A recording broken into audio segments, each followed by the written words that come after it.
इस तस्वीर में जो दिख रहा है आज वो जिंदा होता अगर हिंदू ना होता, क्योंकि मारने वाले ने ना जाति पूछी गई, ना राज्य पूछा गया, ना भाषा पूछी गई। पूछा गया तो एक सवाल, क्या तू हिंदू है? और गोलियां धड़ धड़ सीने में उतार दी। ना कोई रहम, ना कोई दया, सिर्फ एक सवाल, क्या तू हिंदू है? और मौत का फैसला सुना दिया गया।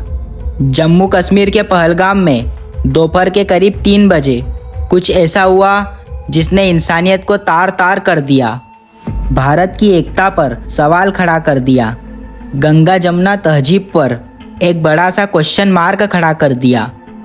कश्मीर में 26 लोगों की मौत हो गई और ये आंकड़ा और बढ़ सकता है, लेकिन 26 लोगों की मौत कैसे हुई? अगर आप ये जानेंगे तो आपकी रूह कांप जाएगी, इंसानियत से आपका भरोसा उठ जाएगा। हुआ ये कि कश्मीर में गोली चलाने वाले टूरिस्टों के पास जाते हैं और उनसे कहते हैं कि अपनी पेंट उतारो, हम देखना चाहते हैं कि तुम हिंदू हो या फिर मुसलमान। और जब कन्फर्म हो गया तो पेंट उतरवा कर गोली मार दी गई। बड़ा अफसोस हो रहा है हमें ये सवाल कहते हुए, क्योंकि जो ये सवाल पूछ रहे हैं उनकी बात को भी हम पूरी तरह नकारते हैं, क्योंकि कश्मीर में वो लोग भी हैं जो मजहब, जो धर्म देखकर लोगों को मार देते हैं। और इसी वजह से आज बड़े अफसोस से हम ये कह रहे हैं कि ये सवाल को हम चाहकर भी नकार रहे हैं, क्योंकि जिन्हें मारा गया था उनके साथ ना कोई झगड़ा था, ना कोई सवाल पूछा गया और ना इंसानियत देखी गई। इसीलिए हम बड़े अफसोस से कह रहे हैं कि ये हत्या नहीं, ऐलान था कश्मीर में हिंदू होने का, कि अगर आप हिंदू हैं तो कश्मीर में यह जुर्म है। न जाति पूछी गई, न भाषा पूछी गई और ना ही राज्य पूछा गया, सिर्फ एक सवाल, तू हिंदू है? मंजुनाथ राव कर्नाटक का एक परिवार जो यहाँ पहुँचा था, जिसमें मंजुनाथ राव जो है अपनी पत्नी पल्लवी और बेटे के साथ कश्मीर देखने पहुँचा था। और एक तरफ नेवी का वो ऑफिसर जिसकी अभी हाल ही में शादी हुई थी और अपनी पत्नी के साथ कश्मीर हनीमून मनाने आया था। हम सब की नज़र में कश्मीर भारत की एक अद्भुत जगह है जो दुनिया में जन्नत की निगाह से देखा जाता है, और शायद ये परिवार भी जन्नत देखने पहुंचा था, मगर इसे एहसास नहीं था कि हिंदू होकर कश्मीर देखने जाना उसकी ज़िंदगी पर भारी पड़ेगा।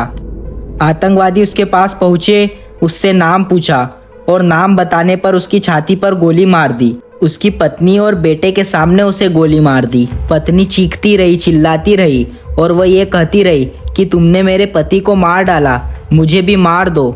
लेकिन उनका जवाब आता है, नहीं, तुम्हें जिंदा रखेंगे। शब्द नहीं है मेरे पास, आत्मा कांप उठती है। अब इस देश में दिन रात संविधान की दुहाइयाँ देते हैं, क्योंकि संविधान कहता है हम सब एक है, बराबर है, मगर आतंकवादियों के सामने वो कहते हैं कि हिंदू होना पाप है, उसे सांस लेने का अधिकार नहीं। ऐसा नहीं है कि इस घटना के कारण हम देश के सारे मुसलमानों को निशाना बना रहे हैं, लेकिन आज इस घटना का जो विरोध नहीं करेगा, सवाल उस पर उठेगा, क्योंकि आज जो हत्या हुई है वो मज़हब की वजह से हुई है। ये लोग जिंदा होते अगर वो हिंदू ना होते। इसीलिए आज हम इस देश के तमाम मुसलमानों से भी कहते हैं कि आगे आइए, हमारी आवाज़ में आवाज़ मिलाइए और बताइए कि धर्म के वजह से जो हत्या की गई है यह अल्लाह की इबादत नहीं हो सकती, ये मुसलमान नहीं हो सकते। और आप जो आज हमें सुन रहे हैं, जो चुप है वो भी दोषी है, जो डरते हैं बोलने से वो भी पहलगाम के इस खून में जिम्मेदार हैं। अब या तो बोलो या इस बात का एहसास रखो कि आपकी चुप्पी का बोझ आपके बच्चों की लाशों को उठाने पर मजबूर कर देगा। कश्मीर का ये हमला कश्मीर पर ही नहीं बल्कि भारत की अखंडता, भारत की एकता पर भी किया गया है, क्योंकि आतंकवाद एक ऐसा सांप है जो पूरी दुनिया को निगल जाएगा। अब आतंकवादियों को और उनकी सहानुभूति करने वालों को बेनकाब करना होगा। सरकार से खानाबूती नहीं बल्कि कड़ी कार्रवाई की उम्मीद होगी। हर आतंकवादी को जड़ से उखाड़ना होगा। सरकार को हर एक हिंदू, हर एक इंसान जिसका खून बहा है उसका हिसाब देना होगा। आशा करते हैं कि इस घटना के बाद अब ऐसी घटना सामने नहीं आएगी। जिनका खून बहा है क्या उनको इंसाफ मिलेगा? पूछता है भारत।